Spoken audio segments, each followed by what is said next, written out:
18 years of marriage taught me to trust my wife. Then tragedy struck our friends, leaving us to care for their daughter. My wife's reaction to the responsibility versus the money that came with it opened my eyes.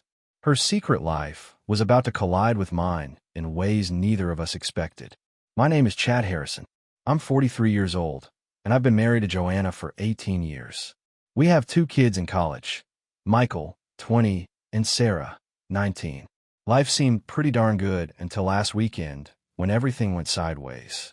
Our friends Tom and Linda Miller had asked us to watch their 10-year-old daughter Emma while they took a long-overdue anniversary trip to Hawaii. Sweet kid, always loved hanging around our bakery, fascinated by how we made the pastries. Her parents were successful business partners who'd built a tech company from scratch. Good people, the kind you'd trust with anything. The call came on Sunday morning while I was teaching Emma how to shape croissants. The airline representative's voice was professional but shaky. Flight 447 had gone down over the Pacific. No survivors. Emma's world shattered in an instant. This bright, bubbly kid just went silent, staring at me with those big brown eyes that suddenly looked ancient. I held her while she cried, promising her that Joanna and I would take care of her, that she'd never be alone. But when I brought up adoption to Joanna that evening, her reaction floored me. "Chad, we can't just take on someone else's kid," Joanna said, crossing her arms. "We're finally getting our freedom back. Michael and Sarah are in college. We can travel, focus on ourselves. This isn't some random kid, Joe. This is Emma. She's practically family already." Joanna shook her head firmly. "I won't be tied down again. I've given enough years to raising children." I stare at my wife, wondering when she becomes so cold. The woman I married would have opened her arms to Emma without hesitation. Then the lawyer called Tuesday morning. Tom and Linda's company was worth more than anyone realized. Emma stood to inherit everything, but until she turned 18, her guardian would receive a substantial monthly stipend, enough to cover all expenses and then some. Suddenly, Joanna's tune changed completely. "Maybe we should reconsider," she said that evening, her voice sweet as honey. "Poor Emma needs stability. We could give her that." The timing of her change of heart made my stomach turn. The next few weeks revealed a side of Joanna I'd never seen before. She threw herself into the legal proceedings with an enthusiasm that made my skin crawl. Suddenly, she was all about what's best for Emma, but I could see the dollar signs dancing in her eyes every time the lawyer mentioned the monthly guardian payments. Emma, meanwhile, was struggling. The poor kid barely spoke, barely ate. She'd sit in the corner of my bakery after school, just watching me work. I started teaching her simple tasks, measuring flour, stirring batter, anything to keep her mind occupied. Slowly, she began to respond. There's something therapeutic about baking, about creating something beautiful from basic ingredients. "Mr. Chad," Emma said one afternoon while we were making chocolate chip cookies, "do you think my parents would be proud of these?" My heart nearly broke. "Sweetheart, they'd be over the moon. You're getting really good at this." She smiled for the first time since the accident, and I felt a surge of protective love for this kid. But Joanna's behavior was getting worse. She'd started going out more, claiming she needed space to process everything.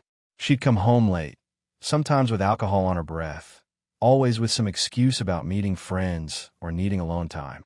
Then I noticed the changes in her appearance. New clothes, expensive ones. A different perfume.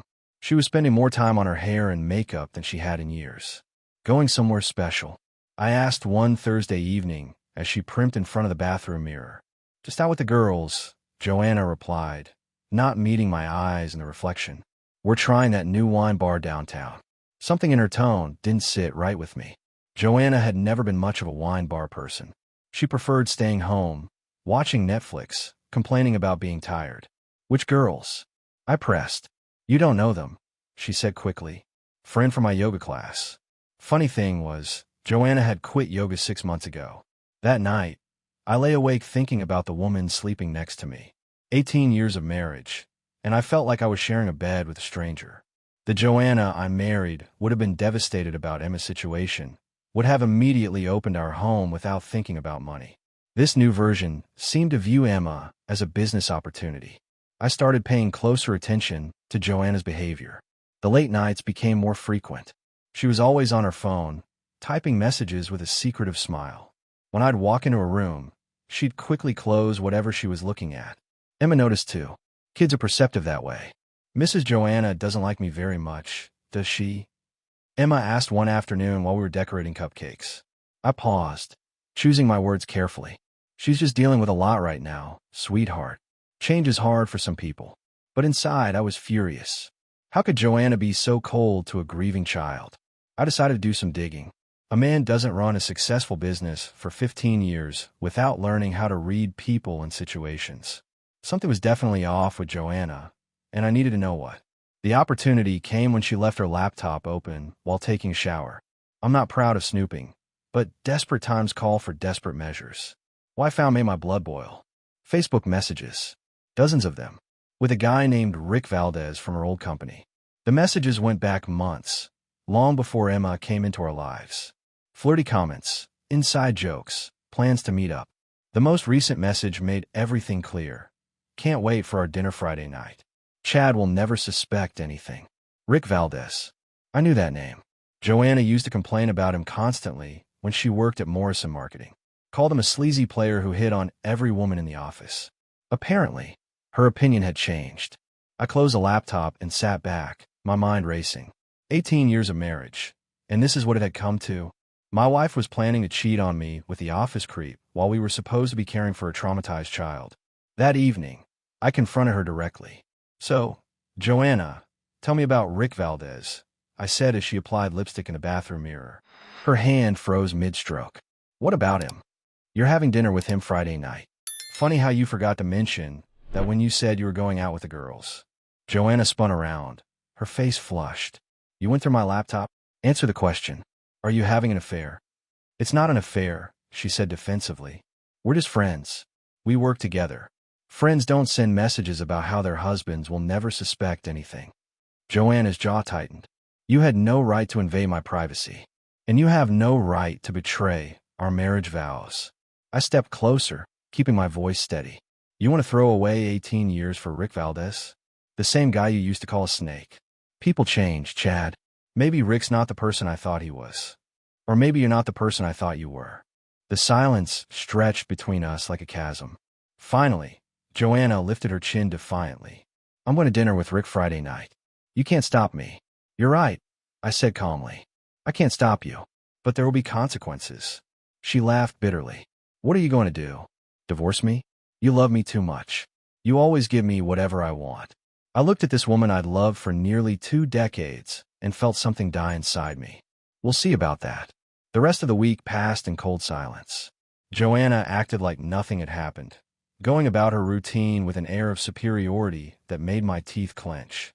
She seemed convinced that I'd cave, that I'd beg her not to go through with her dinner date. She was dead wrong. Thursday night, I packed my things and moved into the guest room. Joanna found me arranging clothes in the spare closet. What exactly do you think you're doing? She demanded. What does it look like? I'm not sharing a bed with a woman who's planning to step out on our marriage. Joanna rolled her eyes. You're being dramatic. It's just dinner. Right. Just like it was just yoga class and just girls' night out. I closed the dresser drawer with more force than necessary. You've been lying to me for weeks, Joe. Maybe months. I haven't done anything wrong yet. Yet. That's the key word, isn't it? She leaned against the doorframe, studying me with those calculating eyes. You know what your problem is, Chad? You're insecure. You can't handle that another man finds me attractive. No, Joanna. My problem is that I'm married to a woman who thinks betrayal is acceptable as long as she hasn't technically crossed the line yet. Fine. Be a baby about it. Sleep in here and pout. After she left, I sat on the edge of the bed and thought about Emma. The kid was sleeping peacefully down the hall, finally feeling safe in our home. How could I explain to her that the woman she was supposed to trust was capable of such selfishness? Friday afternoon arrived like a storm cloud. I left work early and headed to the barber shop for a proper cut and shave. Then I stopped by Miller's Men's Store and picked out a sharp button-down shirt and slacks. If Joanna wanted to play games, I'd show her how the game was really played. At home, I showered and dressed carefully. When Joanna came downstairs in a little black dress I'd never seen before, she stopped short at seeing me. You look nice, she said, clearly fishing for information. Where are you going? Out, I replied, adjusting my cufflinks. Out where? Since when do I have to report my whereabouts? You certainly don't. Her confident facade wavered slightly. Chad, what are you doing? I'm going to have dinner with a friend. Just like you. What friend? I smiled and picked up my keys. Someone who appreciates good company and great conversation. Don't wait up. The look of shock on Joanna's face was worth every penny I'd spent getting ready. My dinner companion was Rebecca Martinez, the new manager at First National Bank where I kept my business accounts. We developed a professional friendship over the past few months during my loan refinancing. Rebecca was intelligent, articulate, and had recently gone through her own divorce after discovering her husband's infidelity. I have to say, Chad, this is a pleasant surprise, Rebecca said as we settled into our table at Romano's, the nicest Italian restaurant in town. Though I'm curious about the timing. I've been honest with her about my situation when I called.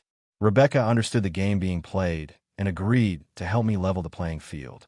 My wife decided to explore other options tonight. I explained, cutting into my osso-buco. I figure I should do the same. And you using me to make her jealous? Rebecca smiled knowingly. I can respect that. My ex-husband thought he was so clever, sneaking around behind my back. Turned out half the town knew before I did. How did you handle it? I hired the best divorce attorney in the state and took him for everything he was worth. Rebecca raised her wine glass. Here's to second chances and new beginnings. We talked about everything, business, books, travel plans. Rebecca had a sharp wit and wasn't afraid to challenge my opinions. For the first time in months, I found myself genuinely enjoying a conversation with an adult woman. Around 9 o'clock, I walked Rebecca to her car in the restaurant parking lot. She turned to face me, studying my expression carefully. Chad, can I give you some advice? Shoot.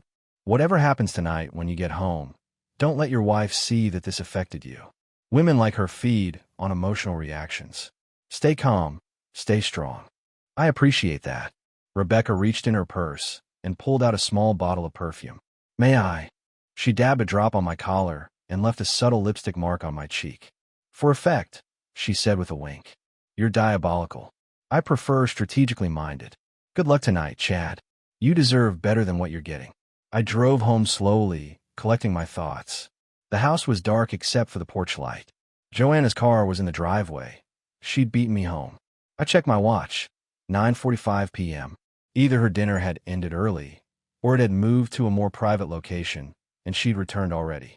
I took a deep breath and walked through the front door, ready for whatever came next.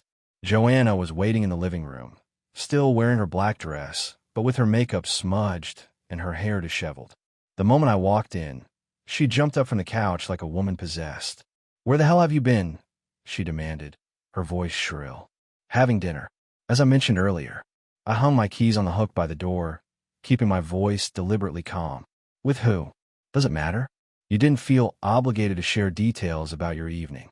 Joanna's eyes narrowed as she took in my appearance. The expensive shirt, the subtle scent of Rebecca's perfume, the faint trace of lipstick on my collar. Her face went through a spectrum of emotions, surprise, anger, and something that looked suspiciously like jealousy. You son of a... She started, then caught herself. You actually went on a date. I had dinner with a friend, just like you did. That's completely different. How so? Because... She sputtered, clearly struggling for an explanation. Because I told you about it beforehand. You lied about it being girls' night, then admitted you were seeing Rick only after I caught you. That's not exactly full disclosure. Joanna's composure finally shattered. I can't believe you would do this to me. To us. How could you be so vindictive? The irony was staggering. Vindictive?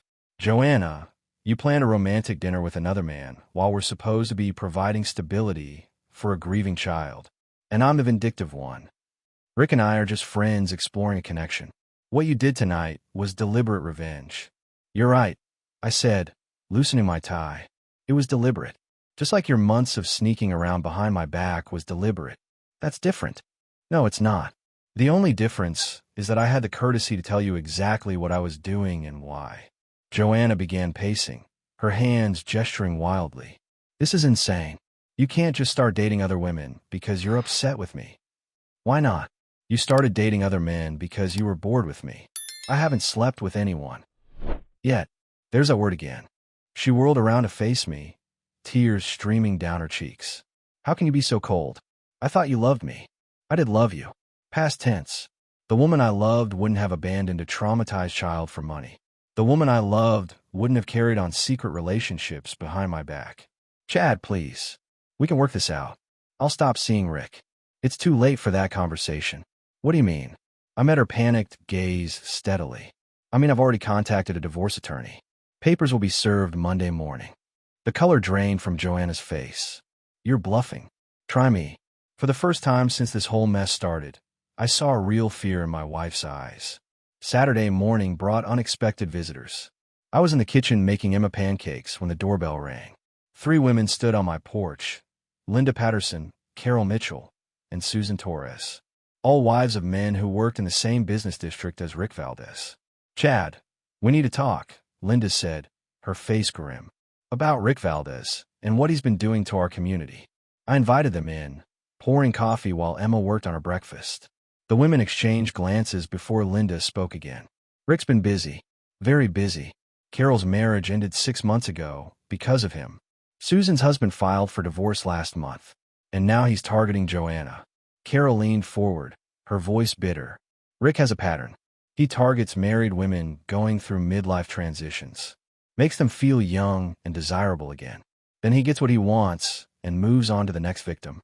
The sick part is, he actually keeps a scorecard, Susan added. My friend who works at his office saw it. He rates the women, compares notes on their vulnerabilities. My hands tighten around my coffee mug. You're telling me this is some kind of sick game to him? Exactly. And Joanna walked right into his trap. Linda pulled out her phone. We've been building a case. Screenshots of his social media bragging, testimonies from his victims, even some financial irregularities we discovered. What kind of irregularities? Rick's been using his real estate connections to manipulate property values for personal gain. Some of the women he seduced signed documents they didn't fully understand. We think he's been running a long con. Carol nodded grimly. He targeted me during my mother's illness, used my emotional vulnerability to get me to sign over power of attorney for some investments. Cost me nearly $50,000 before I realized what happened. We want him stopped, Susan said firmly. And we want him to face consequences for what he's done to our families. I thought about Emma upstairs, innocently playing with her new tablet, unaware that the woman supposed to care for her was falling for a predator's scheme. What do you need from me? Help us expose him publicly. Joanna's not his first victim, but she could be his last if we do this right. Linda handed me a folder thick with documentation. Everything's in here. Rick Valdez isn't just a cheater, he's a criminal. And it's time someone held him accountable. I opened the folder and found myself looking at a detailed timeline of Rick's activities over the past 2 years. Bank records, property documents, screenshots of bragging text messages. The women had done their homework. There's something else, Carol said quietly. Rick's planning to leave town next month.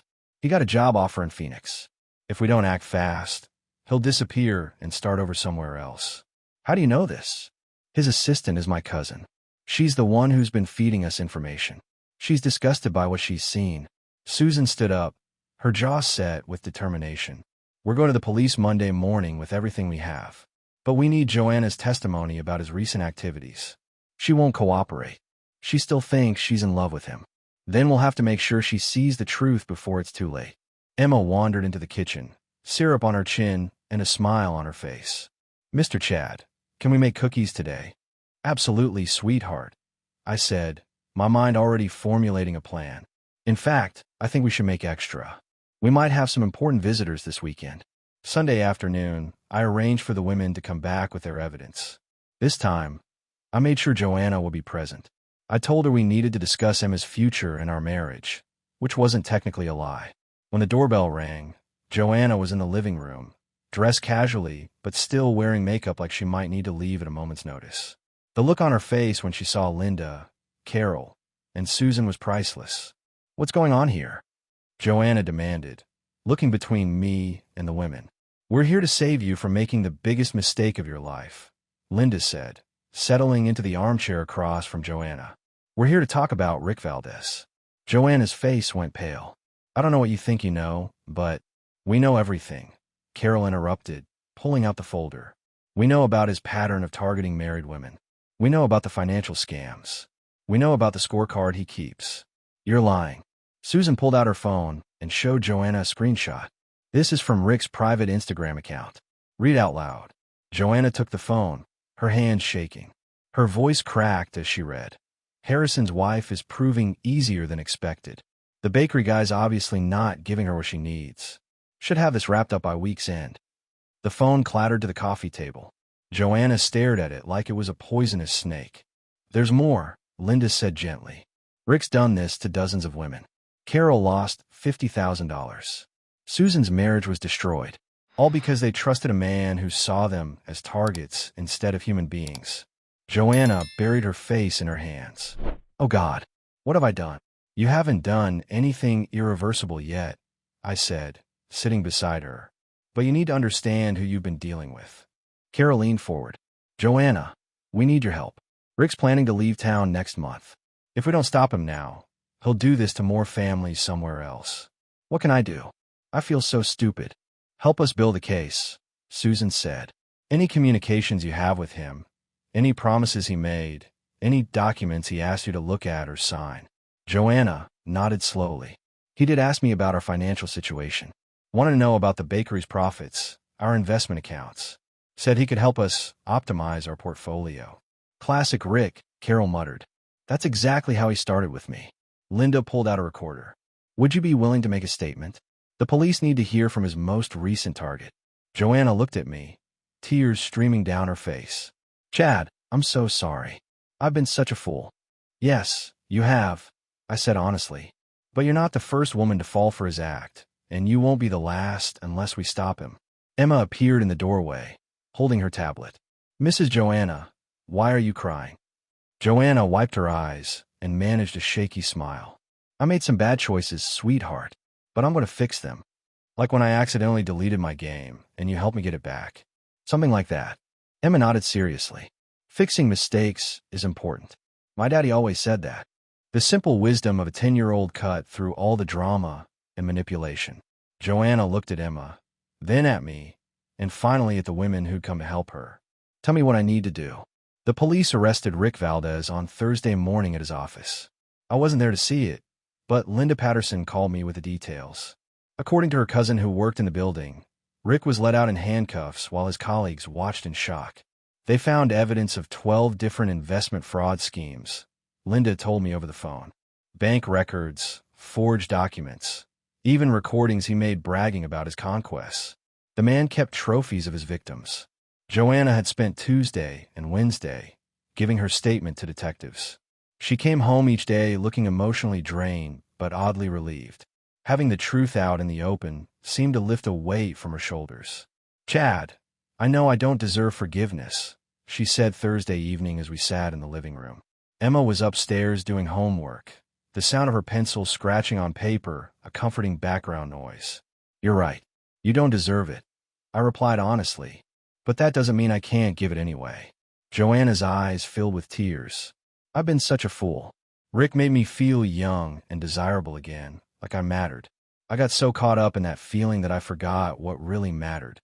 What really matters? This, she said, gesturing around the room. Our family. Emma. The life we've built together. I studied my wife's face, looking for signs of manipulation or calculated remorse. But what I saw was genuine shame and regret.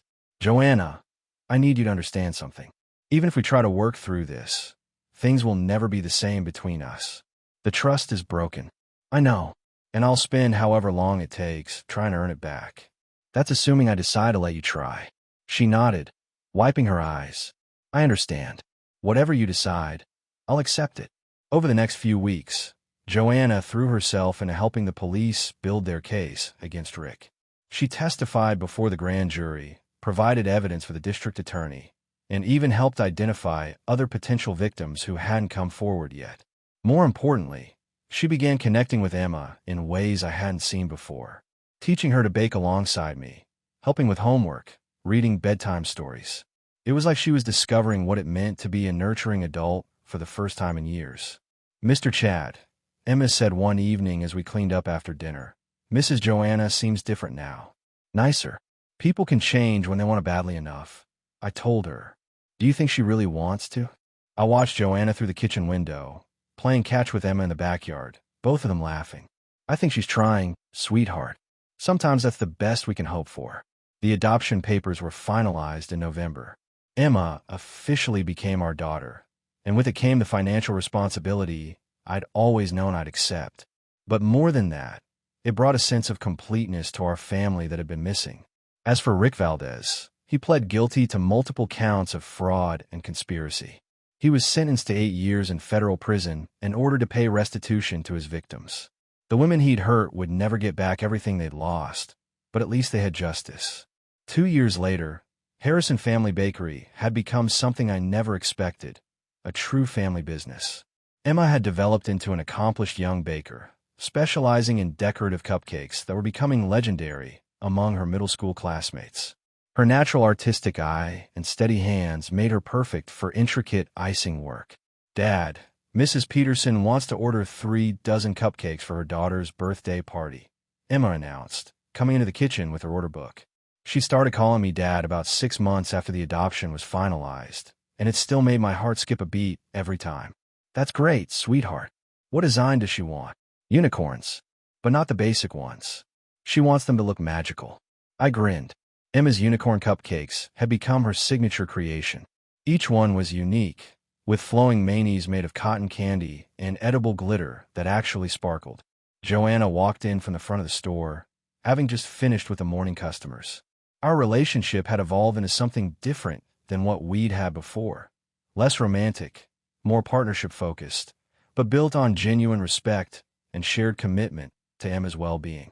"The Hendersons want to place a standing order for Sunday family dinners," she reported. Apparently Emma's dinner rolls have become a family tradition. "Smart people," I said, ruffling Emma's hair. "She's got talent." We decided to try marriage counseling about 6 months after Rick's arrest. The process was difficult, sometimes painful, but it helped us both understand what had gone wrong and how to prevent it from happening again. Joanna had done the hard work of understanding her midlife crisis and finding healthier ways to address her feelings of being unappreciated. "Chad, can I ask you something?" Joanna said later that evening as we closed up the shop. "Shoot, do you ever regret giving me another chance?" I considered the question carefully. I regret that it took almost losing everything for you to remember what mattered. But no, I don't regret the choice to try again. Emma needed stability, and we've given her that. And us. Are we happy? We're content. We're building something good together. Maybe that's better than the passion we had before. More sustainable. Joanna nodded thoughtfully. I think I'm finally old enough to appreciate contentment. That Christmas, Emma gave us both handmade cards. Mine read, "To the best dad in the world. Thank you for saving me and teaching me to make beautiful things." Joanna's read, "To my mom. Thank you for learning to love me for real." Sometimes the best revenge isn't destroying your enemy. It's building something beautiful from the ashes of their destruction. Rick Valdez had tried to tear apart our family for his own gain. Instead, he'd inadvertently shown us what we were really made of. Emma was thriving, excelling in school, and developing into a confident, caring young woman. The bakery was more successful than ever, with a waiting list for Emma's custom creations. And Joanna and I had built a partnership based on mutual respect and shared values rather than just romantic attraction. Not every story has a fairy tale ending. But sometimes, if you're willing to do the hard work, you can build something even better than what you started with.